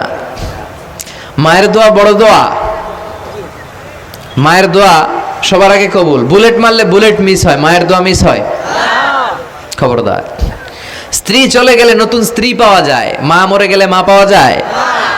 তাই বলে আমি বলছি না আপনার স্ত্রীকে ডিভোর্স দেন না, বুঝান, মাকেও বুঝান, স্ত্রীকেও বুঝান, বুঝানোর চেষ্টা করেন। সমাজের এখন সবচেয়ে বড় সমস্যাটা হচ্ছে শাশুড়িরা চায় আমি ডমিনেট করব, আমার এতদিনের গড়া সংসার। বউ আইসায় কয় না আমি আইছি মাগার আমি সব খায় হলাম, আছে না নাই? এই যে সবাই ডমিনেট করতে চায়, এটা সমস্যা। সমাধানটা কি? সমাধানটা হচ্ছে আমাদের শাশুড়ি যারা আছে সমাজের, তাদের উচিত বৌমাটারে নিজের মেয়ের মতো মনে করা। নিজের মেয়ের যেখানে বিয়ে দিছে ওইখানে কিন্তু খুব খোঁজ নেয়, মা তোর কি অবস্থা, তোর কষ্ট হইলো কিনা, ইত্যাদি ইত্যাদি। কিন্তু ছেলের বউ করে যারা আনছে এর দিয়ে ইচ্ছে মতো কাজ করা, এরকম ডাকাত আছে না নাই? ডাবল স্ট্যান্ডার্ড, এটা ঠিক না। আর বৌমা যারা আছেন, ঘরের বৌমা, এরা শাশুড়িকে একটু মায়ের মতো মনে করেন না, কারণ একদিন আপনিও শাশুড়ি হতে চলেছেন, একদিন আপনিও শাশুড়ি হবেন। রং ধরা যৌবন জং ধরে শেষ, আপনারও ছেলে হবে, এই ছেলের বিয়ে করাতে হবে, এই ছেলের বউ এসে আপনার ঘরে তাই করবে আপনি আপনার শাশুড়ির সাথে যা যা করেছেন। এই ছোট্ট হিসাবটা বুঝতে চায় না। শাশুড়ির উচিত বৌমাকে নিজের নিজের মেয়ের মতো করে আদর করা, যত্ন করা, আর বৌমাদের উচিত শাশুড়িকে মায়ের মতো সেবা করা। এই মিউচুয়াল আন্ডারস্ট্যান্ডিংটা থাকলে কোনো ঘরে আর ঝগড়া হবে? শাশুড়ি বৌমা, আল্লাহ সবাইরে তুমি কবুল করো। তো কিয়ামতের আগে মারে ভুলে যাবে, মাকে ভুলে গিয়ে স্ত্রীর পেছনে পেছনে দৌড়াবে। খবরদার, খবরদার। আপনি নামাজি হতে পারেন, মুসল্লি হতে পারেন, হাজী সাহেব হতে পারেন, কিন্তু মা যদি বদদোয়া দেয় আপনার সব শেষ, দুনিয়াও শেষ, আখিরাতও শেষ। মায়ের মর্যাদা বাবার চেয়ে 3 গুণ বেশি। হামালাতহু উম্মুহু, কারণ বাবা পেটে ধরে নাই, পেটে ধরছে কে? ওয়াহানান আলা ওয়াহান, 8 মাস 10 মাস এই বোঝাটা বাবা বহন করে নাই, করলো কে? ফিসালুহু ফি আমাইন, 2 বছর বাবা দুধ খাওয়ায়নি, দুধ খাওয়ালো কে? মায়ের এক ধার দুধের দাম কাটিয়া গায়ের চাম, পাপস বানাইলেও ঋণের শোধ হবে না, এমন দরদি ভাবে কেউ হবে না আমার মাগো, ঠিক কিনা? লাউ কাতা'তা জিলদাক, আপনার গায়ের চামড়া কেটেও যদি মায়ের পায়ের জুতা বানিয়ে দেন, কি বানিয়ে দেন? কি দিয়ে? গায়ের চামড়া দিয়ে। এই যে 2 বছর যে দুধ খাইলাম, এই দুধের 1 ঢোক দুধের সুদটাও আদায় হবে না। এজন্য খবরদার, মাকে যেন আমরা ভুলে না যাই। মা দোয়া করতে দেরি, ওই দোয়া কবুল হতে আমরা ছোটবেলায় যে কত কষ্ট দিয়েছি, সবচেয়ে বেশি কষ্ট যখন দিয়েছি মাকে, ওই স্মৃতিগুলো আমাদের মনে পড়ে না। আপনার বয়স যখন 1 বছর, আপনি স্মৃতি হাতড়ে এত দূর যেতে পারবেন? 1 বছর বয়সে কি কি কষ্ট দিয়েছিলেন মনে আছে? মানুষের বয়স যখন 2, 3, 4 হয়, 4-5 বছর বয়সে তখন তার কথাগুলো খেয়াল থাকে। কিন্তু সবচেয়ে কষ্ট কিন্তু মাকে বাবাকে আমরা দিয়েছিলাম যখন আমাদের বয়স 1-2 বছর ছিল। আর মায়ের পেটের ভেতরে যখন ছিলাম তখনও কষ্ট দিছি কি দেই নাই? এক একটা লাথি যখন মেরেছে আমার মা বেহুশ হয়ে যেত। আমাকে আপনাকে জন্ম দিতে যে আপনাদের মা কতটা কষ্ট করেছেন খেয়াল করে শুনেন। চিকিৎসা বিজ্ঞানীরা বলে একজন সুস্থ মানুষ 45 ইউনিট পেইন, মানে ব্যথা একসাথে সহ্য করতে পারে। ব্যথার তীব্রতা, সিভিয়ারনেস যদি এর চেয়ে বেড়ে যায় হয়তো লোকটা বেহুশ হয়ে যাবে, না হয় মরে যাবে। কিন্তু আমার আর আপনার মা আমাকে আর আপনাকে জন্ম দিতে যে ওই ডেলিভারি যখন দিয়েছিল 57+, 57 ইউনিটেরও বেশি ব্যথা তিনি সহ্য করেছিলেন। যেটা কোনো অ্যাক্সিডেন্টে আমাদের দেহে প্রত্যেকের 206টা হাড্ডি, কোনো সড়ক দুর্ঘটনায় আপনার দেহের 20টা হাড্ডি একসাথে টাস টাস করে ভেঙে গেলে যত ব্যথা, তার চেয়েও বেশি ব্যথা। যেন খবরদার, খবরদার, মাকে যেন আমরা ভুলে না যাই। মায়ের দোয়া যেন নেই। কখনো যদি মায়ের সাথে বেয়াদবি করে থাকি আমরা যেন মাফ চেয়ে নেই। রাজি আছি তো যুবকেরা? রাজি আছি সবাই? আমরা সবাই মায়ের দোয়া নিব। মায়ের দোয়া ছাড়া কেউ জীবনে সফল হতে পারে? আহা, মা যার চলে গেছে তারা জানে মা না থাকার কি জ্বালা। হ্যাঁ, মায়ের কথা মনে পড়ে না? যখন রাত্রি নিঝুম, এই চোখে ঘুম, একলা শূন্য ঘরে, তোমায় মনে পড়ে মাগো, তোমায় মনে পড়ে, জানি তোমার দোয়া পেলে উঠব সকল বাধা ঠেলে, তোমার দোয়া সকল কাজে ঝরছে মাথায় পড়ে, তোমায় মনে পড়ে মাগো, তোমায় মনে পড়ে, যখন রাত্রি নিঝুম, এই চোখে ঘুম, একলা শূন্য ঘরে, তোমায় মনে পড়ে মাগো, তোমায় মনে পড়ে। ঠিক কি না? আমরা যারা মা হারা, বাবা হারা, আল্লাহর কাছে আমরা কামনা করি আল্লাহ আমাদের বাবা মাকে তাদের কবরগুলোরে তুমি জান্নাতের টুকরা বানিয়ে দাও। তো বিশ্বনবী যেটা বললেন এটাও আমাদের সমাজে পাওয়া যাচ্ছে, ঠিক কি না? এরপর বিশ্বনবী বললেন যুখরুফাতুল মাসাজিদ ওয়াত তাবাহি বিহা, কিয়ামতের আগে মসজিদ নিয়ে অহংকার শুরু হয়ে যাবে। মসজিদ নিয়ে দলাদলি, ভুই ঘরে মাশাআল্লাহ এগুলা নাই। ওই মসজিদ টাইলসের মসজিদ, আমরা এসি লাগামো, ওইটাতে 3 তালা করছে আমরা 5 তালা করবো, ডিজাইন করব এগুলা, কিন্তু আমরাও যে নামাজ পড়বো এই চিন্তা নাই। কথা কন? মসজিদের সৌন্দর্য হচ্ছে মুসল্লি দিয়ে, কি দিয়ে? কিন্তু আমাদের মসজিদগুলো মুসল্লি শূন্য। ফজরের সালাতে বেহাল দশা, কথা বলেন, জোহরের সালাতে বেহাল দশা, আসরের বেহাল দশা, মাগরিবে একটু বাড়ায় আসা আবার বেহাল দশা, কথা বলেন। এজন্য মসজিদে গিয়ে সালাত পড়তে হবে। মসজিদ নিয়ে বাড়াবাড়ি করা যাবে না, দলাদলি করা যাবে না। মসজিদকে আমরা এত ডিজাইন করি, এটাও নিষেধ। মসজিদের সামনের দেয়ালে ঘড়ি টড়ি, লাইটিং ফাইটিং এগুলো যত কম দেয়া যায় তাহলে দৃষ্টিটা ওইদিকে যাবে না। লাইট টাইট সবকিছু পেছনে হবে। যার ঘড়ি দেখা দরকার পেছন থেকে দেখে নেবে, সামনের জায়গাটা হবে ফ্রেশ। কিন্তু এরকম মসজিদ বাংলাদেশে খুঁজেই পাওয়া যায় না, কথা বলেন। বিশ্বনবীর মসজিদ ছিল, বুখারীর বর্ণনা, ওয়াকানা সাকফুল মসজিদে জারিদুন নাখাল, বিশ্বনবীর মসজিদে নববীর ছাদ ছিল খেজুর পাতা দিয়ে তৈরি, ডালা দিয়ে তৈরি ছাদ। আর মসজিদে নববীর ফ্লোর ছিল বালুর ফ্লোর, বৃষ্টি হলে কাদামাটি হয়ে যেত। বিশ্বনবীর সাহাবীরা বর্ণনা করেন, রাআইতু রাসূলুল্লাহ সাল্লাল্লাহু আলাইহি ওয়াসাল্লাম ইয়াসজুদু ফিল মাই ওয়াত তিন, কাদামাটির উপরে বিশ্বনবী সিজদা দিচ্ছেন, নামাজ পড়ছেন। সালাম ফিরিয়ে বিশ্বনবী যখন সাহাবীদের দিকে মুখ ফিরিয়ে বসে তাসবিহ পড়তেন, সাহাবারা বর্ণনা করেন, রাআইতু আসারা তিনি ফি জাবহাতিহি, বিশ্বনবীর কপাল মোবারকে আমরা কাদা আর মাটি দেখতে পেয়েছি। আর আমাদের মসজিদে খালি টাইলস। কই তোরা ঢাকায় টাইলস, আমরা উজবেকিস্তান থেকে টাইলস নিয়ে আসুন, আছে না নাই? এজন্য মসজিদ দিয়ে যেন আমরা দলাদলি না করি, মসজিদটার যেন হেদায়েতের মার্কাজ বানায়। রাজি আছেন তো? বাচ্চাদেরকে মসজিদে যেতে দিবেন, আমি সব জায়গায় বলি। অনেক মুরব্বীরা আছে বাচ্চাদেরকে মসজিদে ঢুকতে দিতে চায় না, আছে না নাই? বাচ্চা ঢুকাইলে রেগে যায়। রেগে যান কেন? ওর বয়সে তো আপনি মসজিদের দিকে আসার খান নাই, মসজিদের দিকে উল্টায় পরে আসারও তো খান নাই। ও আসতে যাচ্ছে, আসতে দেন। বাচ্চারা মসজিদে আওয়াজ করবে, এতে কোনো সমস্যা নাই, বাচ্চারাই তো আওয়াজ করবে, আপনি করবেন? বাচ্চারা লাফালাফি করলে ভাল লাগে, 80 বছরের বুড়া মানুষ লাফ দিলে ভাল লাগবে? কথা কন? বিশ্রী দেখা যাবে, বাচ্চারা এরকম লাফালাফি করবে। তুরস্কের বিভিন্ন মসজিদের দেয়ালে ফেস্টুনে ব্যানারে লেখা থাকে, নামাজ চলা অবস্থায়, জামাত চলা অবস্থায় যদি পিছনে বাচ্চাদের আওয়াজ চিল্লাফাল্লা শুনতে পাওয়া না যায়, তাহলে ভবিষ্যৎ প্রজন্ম নিয়ে তোমাদের চিন্তায় থাকা উচিত। পিছনে বাচ্চাদের আওয়াজ নাই, তার মানে আমার নাতিপুতি, আমার ছেলেমেয়েরা তো নামাজি হচ্ছে না। আর তারাবি নামাজ পড়তেছে, পিছনে চিল্লায় ফাটায় ফেলাইতেছে, তার মানে ইনশাল্লাহ ভবিষ্যতে নাতিপুতিরা সবগুলা মুসল্লি হবে। কথা বলেন, বুঝায় দিবেন যে বাবারা দুষ্টামি করিস না, কিছুক্ষণ থামবে আবার শুরু করবে।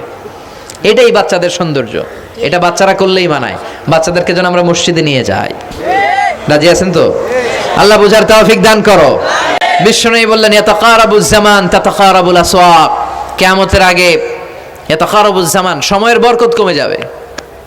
1 বছর মনে হবে 1 মাস, 1 মাস মনে হবে 1 সপ্তাহ, 1 সপ্তাহকে মনে হবে 1 দিন। এই যে 4 বছর ধরে এখানে তাফসীর হয়, তাই না?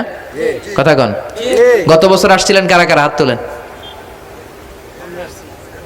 আসছে তো কম না, ভালোই আসছিল, হাত নামান। এই যে গত বছর ওয়াজ শুনে গেলেন, এই বছর আবার আসলেন, আপনাদের কি মনে হয় যে 1 বছর চলে গেছে? মনে হয় যে অল্প কয়েক মাসের ব্যবধানে এই বছরটা ঘুরে যেন আবার চলে আসলো, এরকম মনে হয় না? বরকত উঠে নিচ্ছে কে? কথা বলেন। এরপর খাবারের স্বাদ উঠে নিচ্ছে কে? আগে খাবারের যে স্বাদ ছিল এখন এটা আছে? আগে ইলিশ মাছ রান্না করলে যে ঘ্রাণ হতো, এখন এই ঘ্রাণ পাওয়া যায়? আগে শোল মাছের ঝোল রান্না করলে যে স্বাদ হতো, আগে চিংড়ি মাছ রান্না করলে যে স্বাদ লাগতো, এখন এই স্বাদ পাওয়া যায়? সব তুলে নিল কে? দেখেন বিশ্বনবী যা যা বললেন তার প্রমাণ সমাজে আছে না নাই? শুনতেছেন না কষ্ট হচ্ছে? আর 2-1টা আলামত শুনবেন, শেষ করে দেই।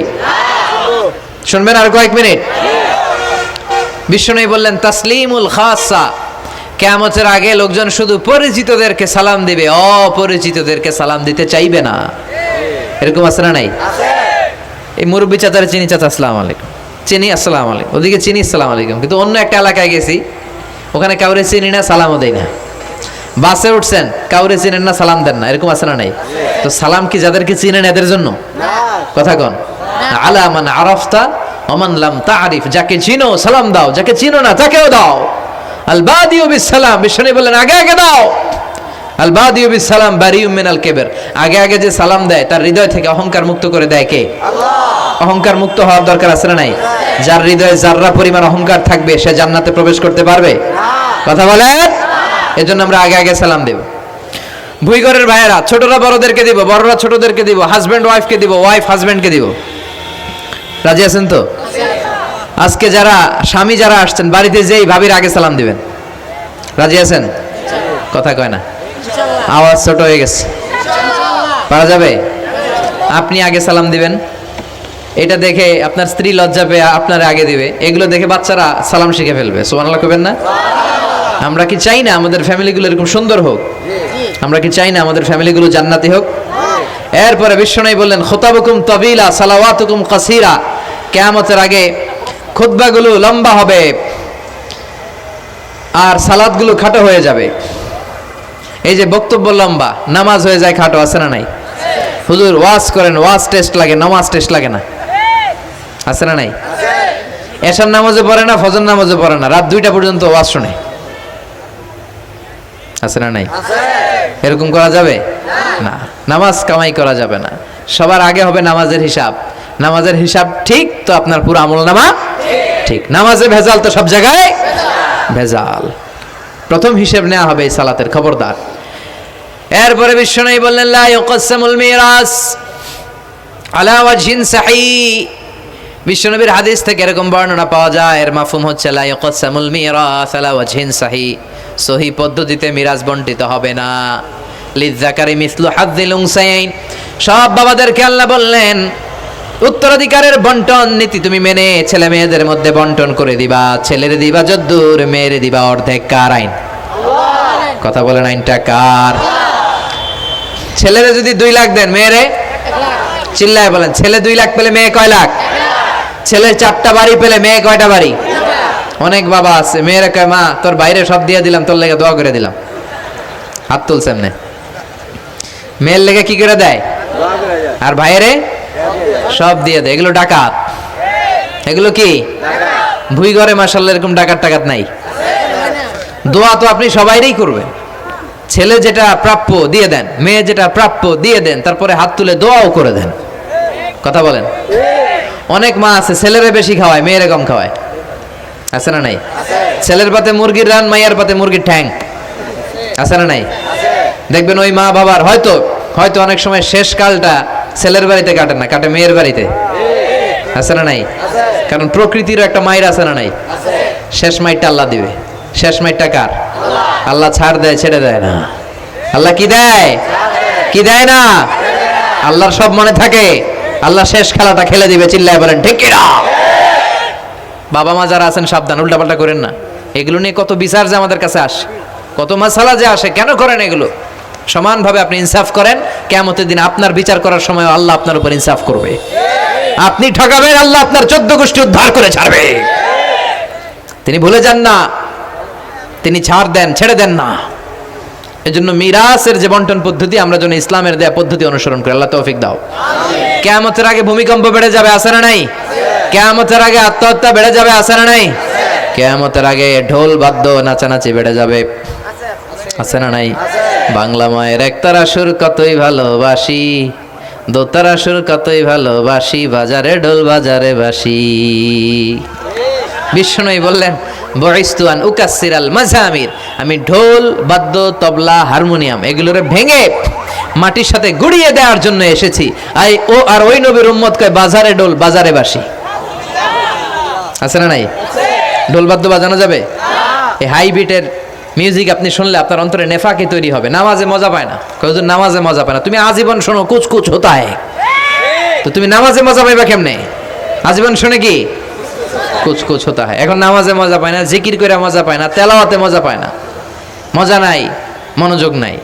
হৃদয়টাকে যে তুমি শয়তানের আখড়া বানিয়েছো, তুমি সালাতে প্রশান্তি পাবে কি করে? এজন্য এই মিউজিক্যাল ইনস্ট্রুমেন্ট থেকে দূরে থাকতে হবে। এগুলো অন্তরে নেফাকি তৈরি করে। আপনি দফ বাজাতে পারবেন? দফ, দফ চিনেন? ঢোলের দুই দিক আটকানো, দফের এক দিক আটকানো এক দিক খোলা, এটা বাজিয়ে আপনি নাশিদ পরিবেশন করতে পারবেন, সমস্যা নাই। বিশ্বনবী বিয়ের ক্ষেত্রে বলেছেন আলিনু আন নিকাহ বিদ্দুফুফ, এই দফ বাজিয়ে দফের ব্যান্ড পার্টি করে বিয়ের ঘোষণা দিয়ে দাও। ঈদের দিন বিশ্বনবী শোয়া কিছু ছোট্ট মেয়েরা এসে দফ বাজিয়ে নাচ গান করতেছে, ছোট মেয়েরা। সাইয়েদনা আবু বকর দেখে রেগে গেলেন, আমিজবারু শয়তানি ফি বাইতি রাসূলিল্লাহ, আল্লাহর নবীর ঘরে শয়তানের বাদ্য। বিশ্বনবী বললেন দাহু ইয়া আবু বকর, আবু বকর রাখো, ইন্না লিকুল্লি কওমিন ঈদ, সব জাতিরই তো একটা ঈদের অনুষ্ঠান আছে। হাদা ঈদুনা, আজকের দিনটা আমাদের ঈদের দিন, বাচ্চাদেরকে একটু আনন্দ উৎসব করতে দাও। এই দফ বাজালে কোনো ক্ষতি নাই। বিশ্বনবী মক্কা থেকে যখন মদিনায় হিজরতে গেলেন, কোন পথ দিয়ে আমার নবী আসবে জানার জন্য মদিনার ছেলেমেয়েরা পাগল হয়ে গেল। ওই পথে দফ নিয়ে দাঁড়িয়ে রইল। বিশ্বনবী সাইয়েদনা আবু বকরকে নিয়ে আগমন করলেন। ওরা তালা আল বাদরু আলাইনা বলে বিশ্বনবীর ওয়েলকাম জানালো। সুবহানাল্লাহ পড়েন।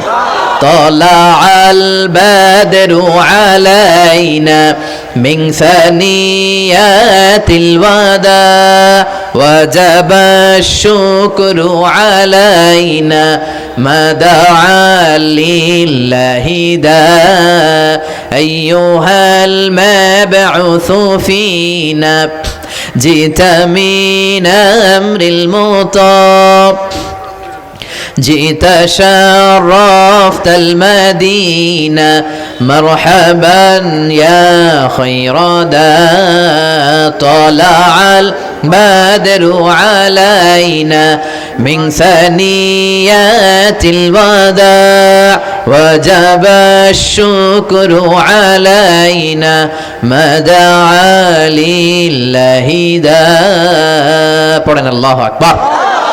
আমরা যেন এই সুস্থ সংস্কৃতির প্রচার প্রসার করতে পারি।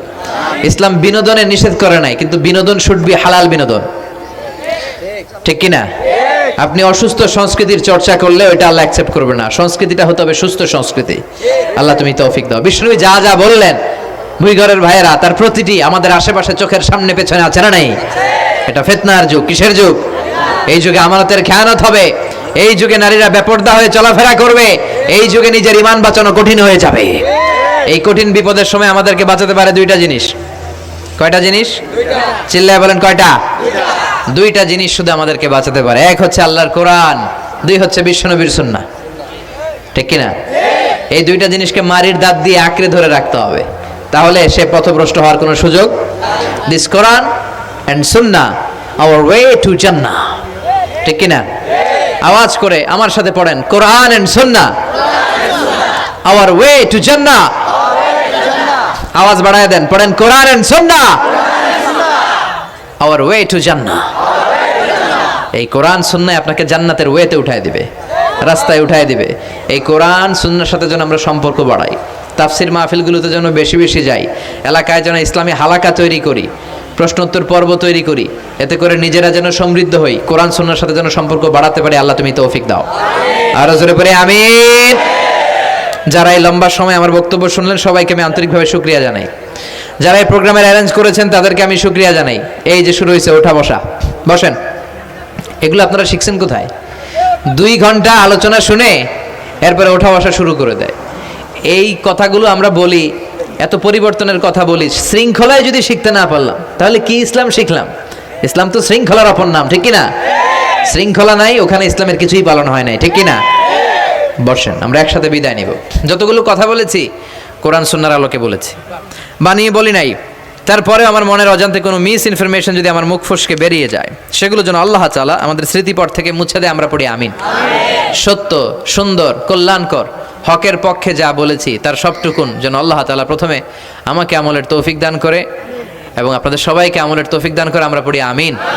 আমাদের এই সময় ব্যয় করাটা, গভীর রাত পর্যন্ত বসে রইলাম, এটাকে যেন আল্লাহ আমাদের নাজাতের ওসিলা বানায়। আল্লাহ যেন আমাদের হৃদয়টারে নরম করে, আল্লাহ যেন আমাদের গুনাহগুলো মাফ করে, আমরা যেন ইসলামের পথে আরো এক ধাপ এগিয়ে যেতে পারি। আল্লাহ তৌফিক দান করো।